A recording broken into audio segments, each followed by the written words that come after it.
Yo la team OP c'est Blue et cette fois on se voit pour une review théorie sur le chapitre 925. Un chapitre de fou. On parlera de Devon, de Shiryu, de Barbe Noire, de la rêverie mais aussi des deux nouvelles calamités. Avant de commencer je t'invite comme d'habitude à rejoindre mon serveur Discord et celui de Little Garden. Commençons. On commence le chapitre à Seglock. Perona veut rejoindre Moria et quitter Mihawk et celui-ci lui dit de faire attention car les mers sont agitées. Dans la traduction de Little Garden, il y a décrit qu'un sujet important fut abordé pendant la rêverie. Mihawk fait sûrement référence aux questions que voulait poser Cobra par rapport au siècle oublié. Celui-ci est sûrement mort maintenant ou capturé, vu comment le Gorosei avait l'air réticent à l'idée d'aborder ce sujet. Si quelqu'un l'a attaqué, un clivage a dû se créer au sein du gouvernement mondial, enfin, au sein des royaumes qui le composent.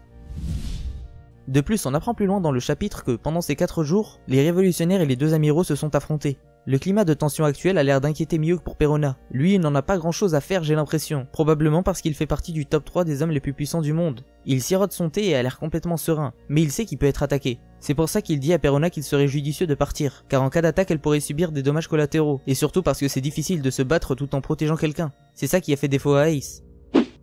On est par la suite parti sur l'île de Teach. Moria lance un assaut, seul, pour trouver Absalom, et là, Katarina Devon a pris la forme d'Absalom grâce à son Zoan du Kitsune. Je vous invite d'ailleurs à regarder la vidéo de Renoir sur le Kitsune pour vous faire une idée des possibilités qu'offre ce fruit. Bref, on aurait dû se douter qu'elle aurait ce fruit, vu que dans les premiers chara-design qu'Oda a fait pour ce personnage, Katarina Devon possédait des oreilles de renard. Elle sert de leurre pour que Moria baisse sa garde afin que Shiryu l'attaque par surprise, car il est peu probable qu'en 1 contre 1 Shiryu fasse le poids. Rappelons que Moria a une telle maîtrise de son fruit qu'il peut intervertir son corps et son ombre pour esquiver les attaques physiques. C'est sûrement grâce à cette expérience, et à son niveau de maîtrise, que Teach au lieu de le tuer pour récupérer son fruit, lui demande de le rejoindre. Bref, Shiryu possède désormais le fruit de l'invisibilité. Ce fruit est vraiment cheaté, et il peut être utile pour contrer le haki de l'observation. Par la suite on voit Marshall D. Teach, il ressemble à un vrai pirate. Molo de mon serveur a fait un rapprochement avec le vrai Barbe Noire qui a exactement la même barbe. Bref, c'est le début du deuxième acte. Oda a réussi ce chapitre, cette transition. Mais un défaut de One Piece est réapparu. Enfin, plusieurs personnes, dont moi, trouvons que c'est un défaut. Ça n'en est pas forcément un.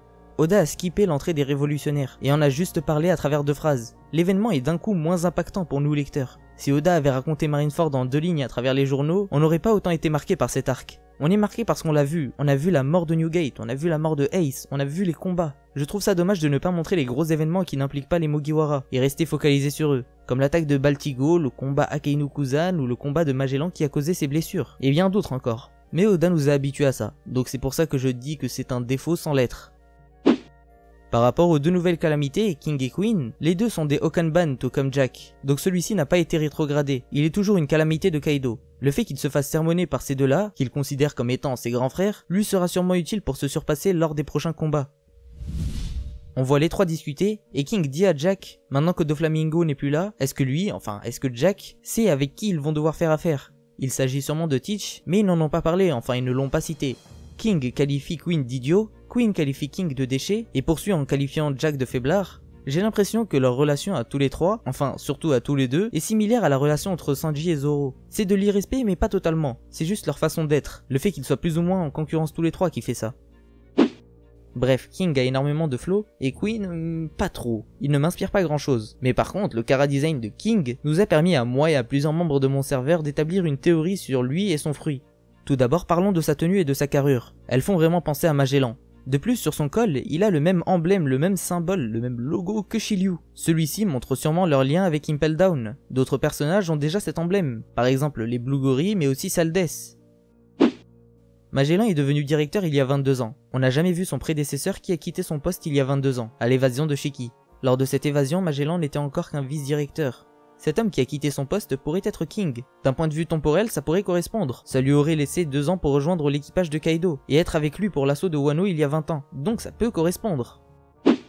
Son chara-design et ses ailes peuvent nous indiquer quel fruit il pourrait posséder. Beaucoup doivent penser au fruit du diable, de la salamandre ou du dragon. C'est tout à fait possible. Même si pour le dragon j'émets des réserves car ce serait un peu redondant. Il y a aussi la possibilité que son fruit fonctionne comme le Pamu Pamu no Mi de Gladius, mais personnellement je vois vraiment un Zoan pour ce personnage. Et selon moi il y en a un qui sort du lot. Big up à Bro qui est un membre de mon serveur pour l'avoir trouvé.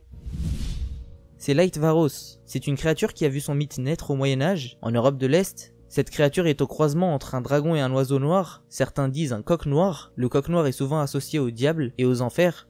Tout comme King, cette créature aux ailes noires possède une queue ardente, et ça fait penser à King qui avait du feu qui jaillissait derrière son dos. De plus, il est dit que cette créature a été récupérée auprès du diable, ce qui pourrait être une allégorie à Impel Down, qui était selon moi le lieu où travaillait King avant de rejoindre Hokkaido, et Impel Down représente les enfers. Parlons d'Impel Down. Dans cette prison, il y a un basilic. Celui-ci pourrait être un cocatrix. Baggy, quand il le voit, dit qu'il est né d'une poule. En faisant des recherches, on s'est aperçu que dans la mythologie, le cocatrix, qui est une sorte de basilic, est né d'une poule noire, d'un oiseau noir, qui pourrait donc être une référence à King, si c'est bien l'ancien directeur et s'il a le Zoan dont on a parlé plus tôt. Ça serait lui qui l'aurait créé. Lui et Queen ont l'air de travailler en binôme, ils ont l'air sadiques, on comprend que c'est à eux que Kaido a confié la mission de torturer et briser Luffy. Luffy ne cédera pas à la torture. Il n'avait pas cédé à Porchemi à l'âge de 6 ans, c'est pas maintenant que ça va commencer, surtout que Raizo est en route pour le libérer. Pour la Queen, sa calamité de la pandémie me conforte dans mon idée qu'elle aurait le Zoan du Scorpion. J'en avais d'ailleurs parlé dans ma vidéo sur les Zoans de l'équipage de Kaido. Voici un extrait pour terminer. Le Zoan du Scorpion. C'est une créature très résistante. Une sorte de carapace entoure le Scorpion pour le protéger, c'est une sorte de bouclier naturel. Mais ce Zoan ne se baserait pas que sur la défense. Le Zoan du Scorpion permettrait d'attaquer avec un dard permettant d'injecter du venin qui pourrait être mortel. C'est une capacité proche de celle de Magellan qui peut être très intéressante.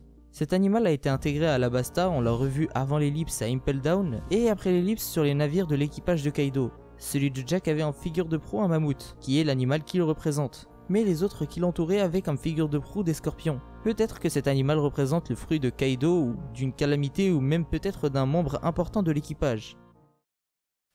Voilà, cette vidéo est terminée, j'espère qu'elle t'aura plu. Oublie pas de me rejoindre sur Discord et sur mes réseaux sociaux. Merci aux membres de mon serveur pour avoir participé à cette review. Merci à vous de l'avoir regardé jusqu'au bout. N'oubliez pas de rejoindre le serveur de Little Garden. J'espère que cette vidéo t'aura plu et que t'auras mis un pouce bleu.